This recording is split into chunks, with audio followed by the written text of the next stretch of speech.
ભાઈ ઉદયપુર ને ઉદયપુર કેમ છો મિત્રો, આપ સૌનું સ્વાગત છે રિપોર્ટર લાઈવ વ્લોગમાં. ગઈકાલે જેવી ફ્રેમ હતી ને કે હું હતો અને બાજુમાં હતા વિપુલભાઈ, સેમ ઇટ ઇઝ છે પણ વિષય અલગ છે. વિષય એવો છે કે અત્યારે વાગ્યા છે સાંજના 6:30 વાગ્યા આસપાસ આપણે શામળાજી પાસે વંદે ભારત ટ્રેન આવે છે, જેને આપણે મહેનત કરી હતી, સમાચાર બનાવ્યા હતા, એ સ્ટોપેજ મળે જિલ્લામાં અને એ મહેનત ફળી છે અને આખરે આજે ટ્રેન ત્યાં ઊભી રહેવાની છે, એનું સ્વાગત કરવાના છે. તે તમામ વસ્તુ તમને આપણે આજના બ્લોગમાં બતાવવાના છે. આપ જોડાયેલા રહેજો. તમામ બાબતો માટે કેવી ઉજવણી થાય છે, શું માહોલ છે, કોણ આવે છે.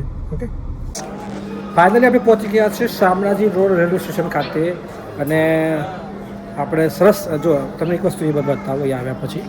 હા, તમે જોઈ શકો છો કે એસટી બસ 2 મૂકવામાં આવી છે કે ભાઈ ટ્રેન તો આવશે, પછી એમને પેસેન્જરને ક્યાં જવાનું, જેમ કે શામળાજી આ તરફ છે, મોડાસા આ તરફ છે, તો આ બસમાં બેસી અને મુસાફરો પહોંચશે શામળાજી યાત્રાધામ શામળાજી ખાતે. માનનીય જો મંત્રીશ્રી આવી ગયા છે, આગેવાનો આવી ગયા છે અને વાતાવરણ જો જબરજસ્ત વાતાવરણ બન્યું છે. આ છે રેલવે સ્ટેશન, આ ઉદયપુર તરફ જશે અને અત્યારે હાલ ટ્રેન આવવાની છે, એ આવવાની છે અમદાવાદ અસારવા તરફથી. એટલે કે જેવી ટ્રેન આવે તમને બતાવીએ તો બેસવાનો મોકો મળશે, બેસીશું, નહીં તો દૂરથી દર્શન તમને કરાવીશું.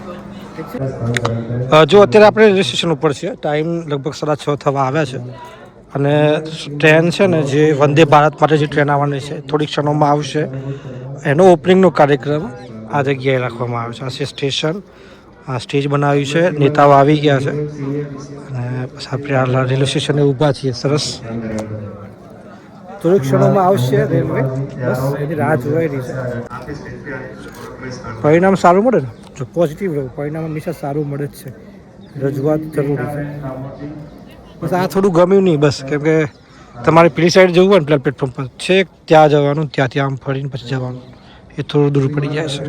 જો આપણે છે ને ગઈ વખત બ્લોગ બનાવ્યો તો સરસ, અને વિપુલભાઈ હતા, અમિતભાઈ હતા, સંકેતભાઈ ને બધા હતા અને વિપુલભાઈ આપણે જોડે છે. વિપુલભાઈ, આજથી સ્ટોપેજ મળી ગયું છે, ટ્રેન આવવાની છે, શું ફાયદો કેટલો ફાયદો થયો વિસ્તારને? તમે શામળાજી મંદિરના ટ્રસ્ટી પણ છો અને શામળાજી રોડ અને શામળાજીના ભક્તો માટે જ છે. હાર્દિકભાઈ, ખાસા ટાઈમથી આ જે ટ્રેન ચાલુ થઈ, આ જે બ્રોડગેજ થઈ, એ પછીથી અસારવા ઉદયપુરની જે વંદે ભારત એ ટ્રેન આ રૂટ ઉપરથી ચાલુ કરી સરકારે. એટલે આ બાજુની જે યાત્રિકો છે, યાત્રિકોની માગણી હતી, વિસ્તારના લોકોની પણ માગણી હતી.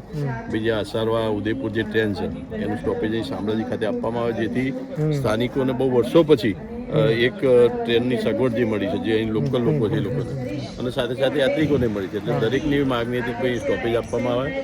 જેને લઈને જે આપણા સાંસદ જે શોભનાબેન છે એમને સાંસદની અંદર રજૂઆત કરી હતી અને એમની જે રજૂઆત બાદ જે રેલ મંત્રી છે એમના દ્વારા સ્ટોપેજ આપવામાં આવ્યું છે. એટલે અમિતભાઈ એ દિવસે અમિતભાઈ બી હતા.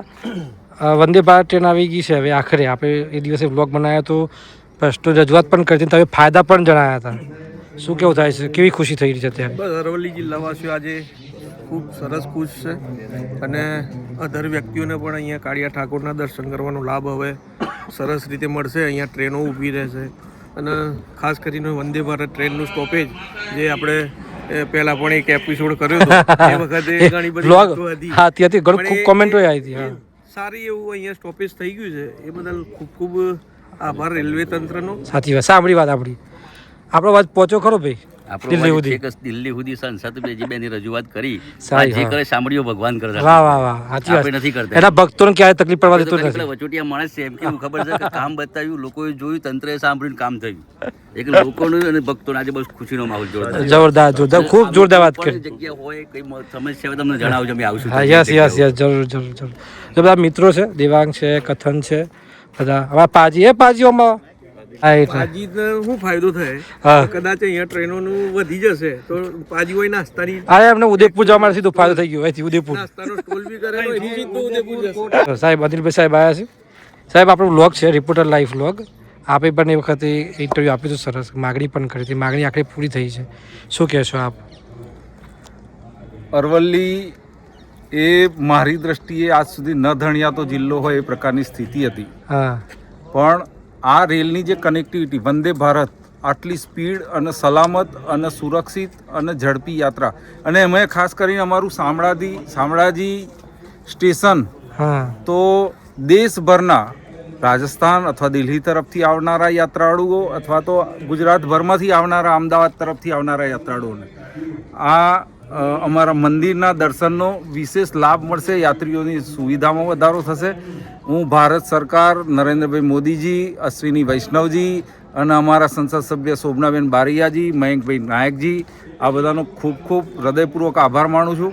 હું એક બીજી વિનંતી કરું છું કે દિલ્હી અને મુંબઈ વાયા મોડાસા કનેક્ટિવિટી જો શરૂ થાય તો 6 કલાકનો સમય બચી શકે એવી સ્થિતિ છે.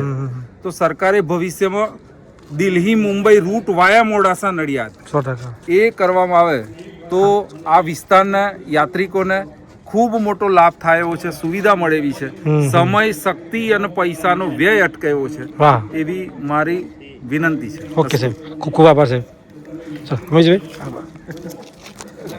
એમણે બહુ સરસ વાત કરીએ.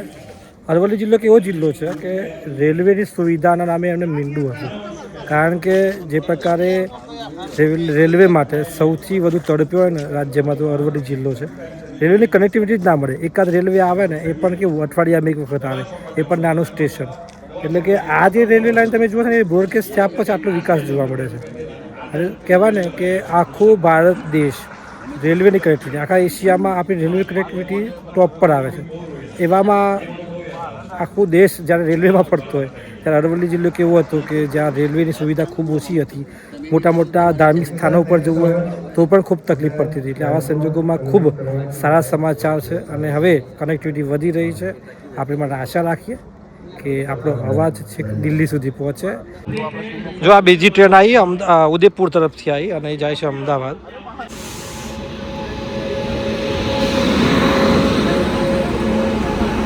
પેસેન્જર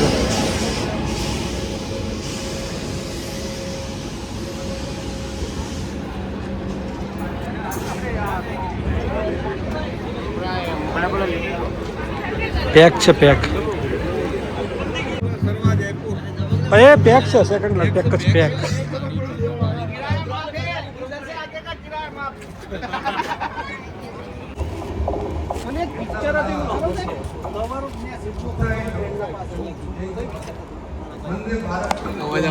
જોયું મેં. હા શકીલભાઈ, ટ્રેન જઈ, કેવો અનુભવ રહ્યો તમારો આ ટ્રેન? જોરદાર અનુભવ રહ્યો. મજા આવે ટ્રેનની સફર. યાર મજા આવે ને, જવું પડે એક વખત તો. આપણે દિલ્હીમાં મેટ્રો બેઠા હતા પણ નથી બેઠા છીએ. સસ્તી ને સારી યાત્રા કરવી હોય તો ટ્રેન. હા વાત સાચી છે તમારી. અગર તમે કોઈ બી પ્લેનમાં જાઓ તો ટિકિટનો દર વધારે હોય છે, બસમાં જાઓ તો ટિકિટનો દર વધારે હોય છે, સુવિધા બી વાત સાચી છે, વાત સાચી છે. હવે ખારી સિંગ બોલશે ને કોઈ ખારી સિંગ મળે, પાણી ઠંડો.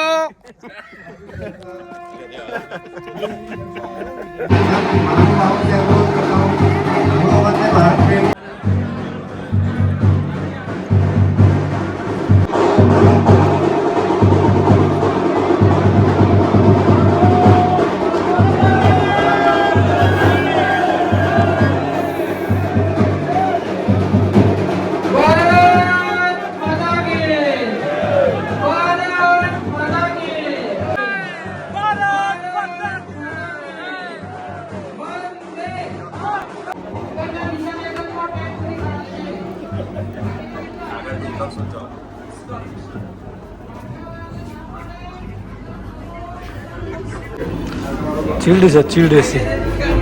આજે હા સુખદેવભાઈ હેડો, ચલો આજો આજો આજો. તો એ ધ્યાન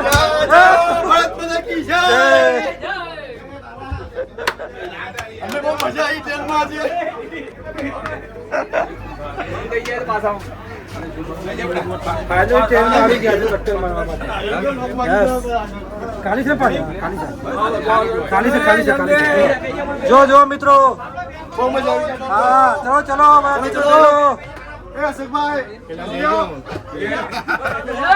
ચલો બેસી જાઓ ભાઈ. ઉદયપુર ને, ઉદયપુર ઉદયપુર. જો મિત્રો આવી જાઓ. થોડી વાર ઉભા જો, જતા નહીં રહેતા. જો આ બધા અમારા ઈસરોના મિત્રો છે, આપણે બેસી ગયા છે અસરવા ઉદયપુરમાં. હાજી, અને બસ બધા નીકળ્યા છે બધા ઉદયપુર. ઉતરી જજો ટિકિટ હતી. જો સરસ, જો તમે બતાવું સિસ્ટમ. જો આખી સિસ્ટમ છે, ટ્રેન છે, બધું જ છે. સુવિધા જુઓ તમે, જબરજસ્ત સુવિધા છે. અને આજથી સ્ટોપેજ મળ્યું છે અરવલ્લી જિલ્લામાં. અરવલ્લી જિલ્લાના સ્ટોપેજ મળ્યું છે એટલે હવે આ પ્રકારની સુવિધા તમને મળવાની છે. હા રોહિતભાઈ આનંદમાં છે. બોલો ભારત માતા કી ચલો. હા સરસ ટ્રેન છે વંદે ભારત. સાકેતભાઈ આવો ભાઈ, કેવું રહ્યું? સરસ લાગે? બહુ મજા. જઈ આવો અંદર, જઈ આવો અંદર રાઉન્ડ મારી આવ્યો. અચ્છા આમ ગયો રાઉન્ડ મારી આવ્યો. જો બધા જોવા માટે આવ્યા છે. હા ભાઈ લેવા ગયા વિડીયો જવું આવજો.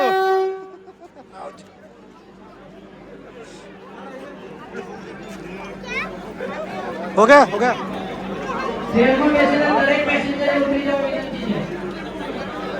ટાઈમ થઈ ગયો છે.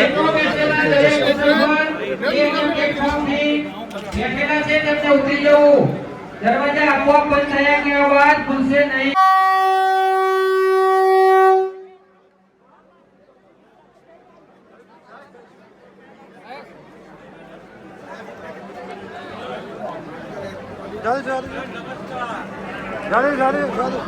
બોલો શ્રી ગણપતિ ગજાનન મહારાજની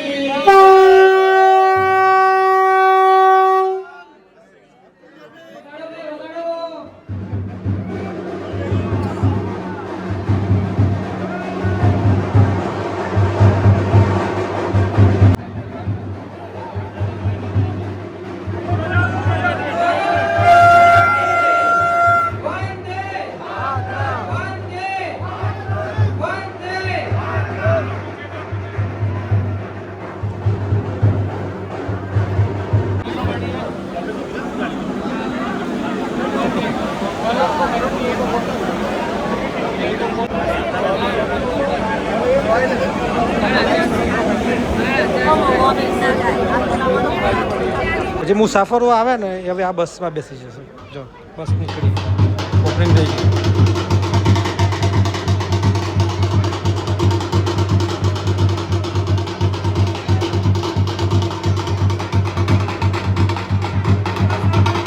ફાઇનલી વંદે ભારત ટ્રેનને સ્ટોપેજ મળી ગયું. આપણે બેસીને પણ આવી ગયા. અંદર બેઠા પછી લાગ્યું કે વિમાન જેવું છે, એમ ઠંડુ ઠંડુ ચીલ્ડ હતું અને ખૂબ સારી સુવિધાઓ વચ્ચે ત્યાં જઈને આવ્યા. સરસ. આપણે હાલ તો જો રેલવે સ્ટેશન જ છીએ, તમે પણ જોયું હશે. બસ આ જ પ્રકારના વ્લોગ જોવા માટે આપણી ચેનલ સાથે આપ જોડાયેલા રહેજો. આપ સૌનો ખૂબ ખૂબ આભાર વ્લોગ જોવા માટે. સૌને રામ રામ, જય માતા.